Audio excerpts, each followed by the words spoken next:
Alright guys, Mr. Dunphy, just wanted to take you through our good old pal Marcy Matthew has agreed to let us look at her essay, her FRQ.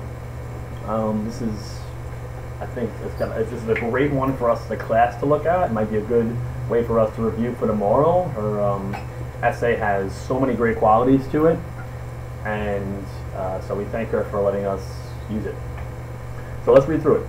Market Revolution in the United States was a time full of innovative ideas, creations, and economic breakthroughs. These changes occurred during a 45-year time period between 1815 to 1860. So already in the first two lines of this essay, it's got a great opening, it's strong, it's presented us with a time period, which every essay really needs to have. There's a strong opening and needs to have that time period, okay? College Board really wants to see that. The Transportation Revolution also took place during the Market Revolution. This was a period of time that referred to the various breakthroughs in transportation. The purpose of such inventions, which I changed with her to innovations, okay, because here she's really talking about change and not necessarily about something brand new, but something more along the way of being modified in society. So the purpose of such innovations was to make sending goods from one side of the United States to the other cheaper and faster, which in effect, in conclusion, is what it does. So, for example, the Cumberland Road, which was completed in 1852, connected much of the Midwest to the Northeast. As a result, it was easier to send packages and goods that were grown in the Midwest to be sold, in the Northeast. The Erie Canal was also built in 1825, which was also referred to as DeWitt's Ditch. DeWitt Clinton, who at the time was the New York senator, had pushed the creation of the canal, which proved quite successful, and so on and so forth. So let me stop here for a minute, because all of this information, okay, is fantastic. Great detailed information. It definitely falls in line with what the essay is asking about and what the essay is supposed to be about. But it's not structured the right way, okay? And Marcy and I agreed that in the latter part, and we'll get to that point, later part of her essay, there's a perfect spot for it, and that's where it should be. And what we said was, you never really can tell, guys, in May, who you get. You're not going to get a Mr. Dunphy grader who's going to take too long to grade your essays, quite frankly, right? Who's going to take who knows you, who knows your style of writing. Okay, organization is incredibly important. You might have and they're not going to take a long time to read it, so they might go very quickly through it. They might not notice this. They might be very confused that this information here is not characteristic of an intro, okay, in an essay, and that might really cause a problem for you in the end. So please think of it that way. That's what you really need to look at it. So let's keep moving through this anyway. All right, and again, it's all great. This is all great information. But it's, again, in the wrong place. The canal connected Albany to Buffalo, two cities that would eventually become prosperous. Okay. Inventions like Robert Fulton's steamboat was also extraordinary. The steamboat allowed for people to send goods by steamboat, so it was a little redundant, we said. But again, part of that great info that's still great, but in the wrong place, which created another faster and cheaper form of transportation. Aside from trade and transportation, port cities like Buffalo and Albany were becoming more industrialized, right? So, I got cut off here, but they are becoming more populous, and they're becoming cities for the first time. So to say they're port cities here, we kind of corrected a little bit and said, these places which were nothing towns before the Erie Canal have now become important cities, important trade centers. Okay, so such port cities, as well as various others across the United States, began to manufacture goods in factories. These factories mass-produced the goods they specialized in. As a result, such goods became cheap to produce. With such a cheap cost to produce goods, they could be sold at a higher rate, and factories would be able to make large profits out of such cheap products. Countries around the world watched the United States grow, and these migrated here from their native lands. Such changes resulted in large impacts on the economies of the Northeast and Midwest. So what I asked her to add here was the Market Revolution created efficiency and effectiveness that motivated change in the Northeast and Midwest United States. Midwestern United States.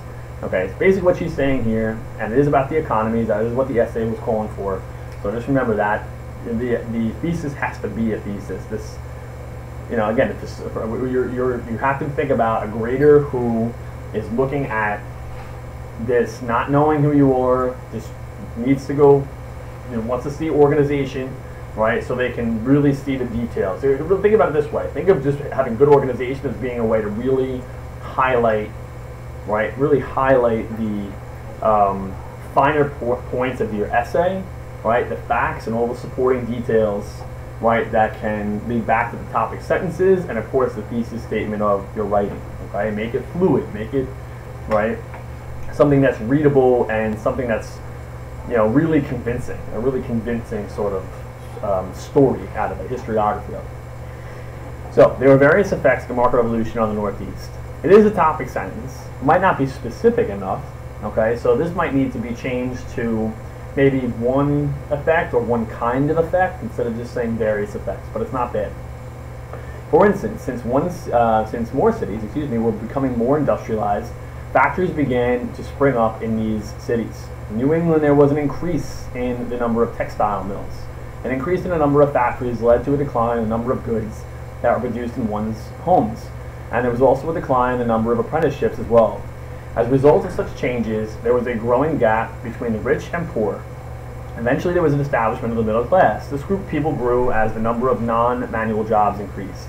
Those who were apart from the middle class worked as sale agents, store clerks, and independent retailers. The Northeast also participated in what was called the putting out system. This was a network of merchants from that worked together in the creation of various goods. The merchant would furnish raw materials by sending them to local households and would pay for the labor costs needed to create the goods. Then the merchant that initially furnished the raw materials would sell the goods and make a good profit out of it. Factories sprung up all across the United States, especially in the Northeast. A system of recruiting workers of these factories was established called the Waltham system. Owners of various mills would recruit unmarried daughters as their laborers for their mills. Here you could have just said young girls, looking just as good. The women would get paid a little over $1 a week. However, this amount was much greater than what they had previously earned when performing domestic duties. But you could have added here as well, now that I'm thinking about it, is just gaining independence as well. I mean, this is what really attracted and motivated women to want to do this in the first place. I didn't talk about that with Marcy earlier today, but that is one thing that we could have looked at further. The Waltham system proved successful for a number of years.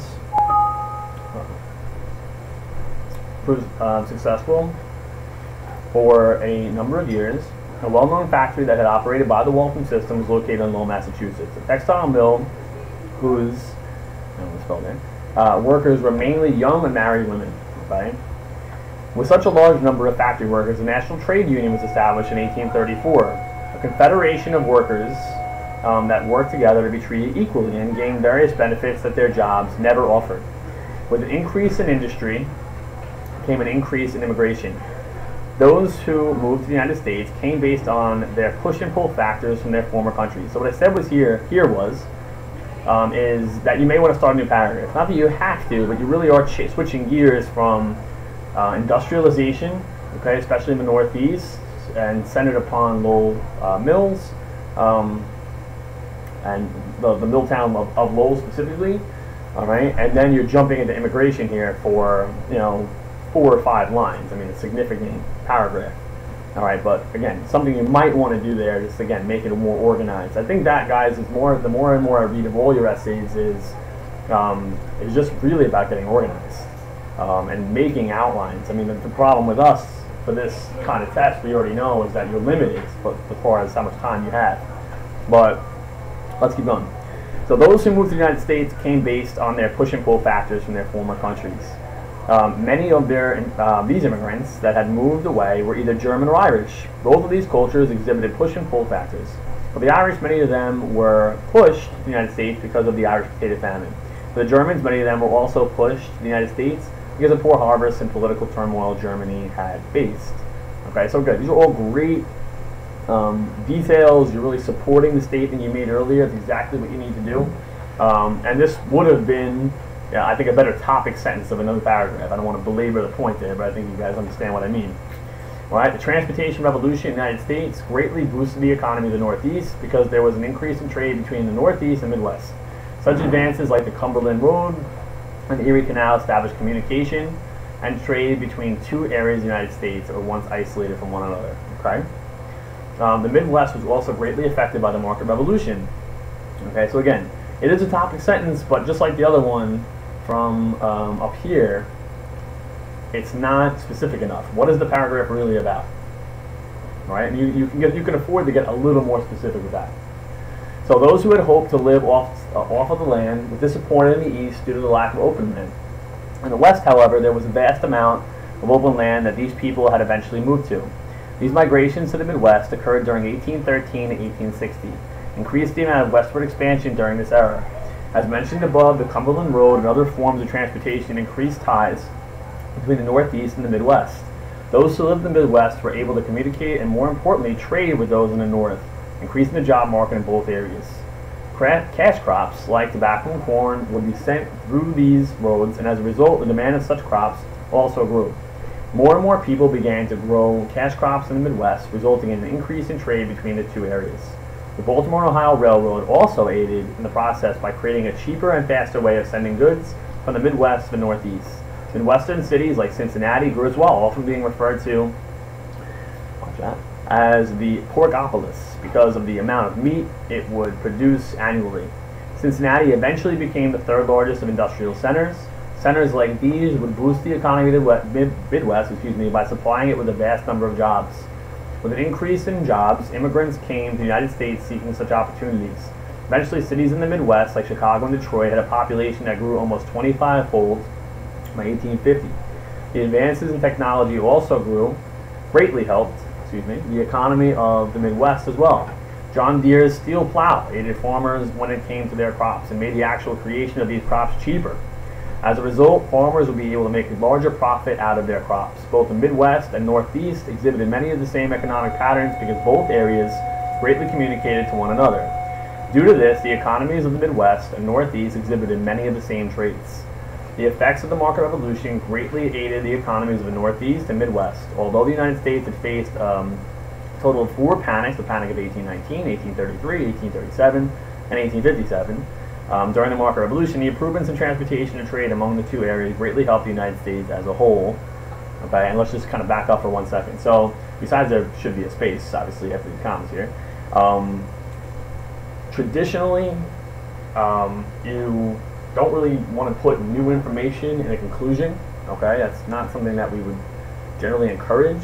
And you get really specific here too, right? Marcy and I were discussing this earlier, that this, these dates make it really specific, and this is all very new to the essay. You didn't mention these panics anywhere in the essay, and they would have been worthwhile to add in the essay as well. So I would definitely put this in the body of the essay somewhere, is what we said.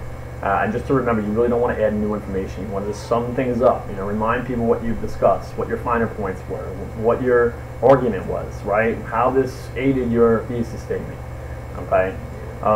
So again, it's not terrible here. It's just you're really specific, and again, it's not really typically what we would encourage you to do. Both the Northeast and Midwest achievements contributed to the economic stability of both areas, as well as the economic stability of the United States for years to come. With such advancements, one could only predict that countries around the world were looking at the United States as a force to reckon with. So, in capitals, I said, you never do this. Do not do this ever, because it becomes superficial. It kind of loses credibility for you. The person grading this doesn't really, it matters who's grading this, and we don't, it shows a little bit of your opinion not based on fact so much. So, and you really didn't discuss that in the essay anyway. Okay, I mean, I don't want to harp on it too much, but it's important. This last sentence is not needed here. Okay, so anytime you say something to the effect that this is what made America the country it is today, kind of a thing, you don't want that. That's not what you should be doing in your essays. Okay, so killing Marcy right now. Sorry, Marcy, but again, not something you want to do in the future. So what I'd like to do is, we can definitely start a review thread this evening if someone wants to start that up. Wink, wink, Sangeeta. But Marcy, we should applaud her for giving us the opportunity to look at hers. So have a good night, guys. Get a good night's rest. Tomorrow's no big deal. You guys are going to do great, and I will see you in the morning.